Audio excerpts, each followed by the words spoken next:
आज यो मनले फेरि सोध्यो कि तेरो हाँसिरहेको अनुहार कहाँ गयो? तेरो आँखामा यति धेरै प्यास किन, जसको साथमा तेरो लागि टाइम नै थिएन?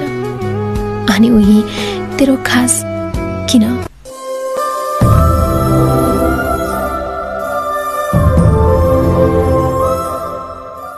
मान्छेहरू भन्छन् कि मान्छेले आफ्नो किस्मत आफै लेख्छन्। यदि यो साँचो हो भने मेरो किस्मतमा पीडा किन लेखिदियो?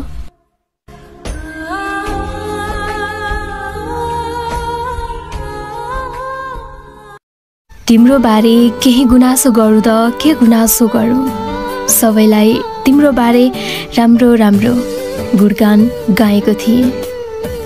मैले तिमीसँग के नै चाहेको थिएँ र?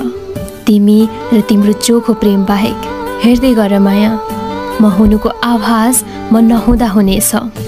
तब तिमी तडपिनेछौ मलाई फेरि पाउनका लागि, तर धेरै ढिला हुनेछ।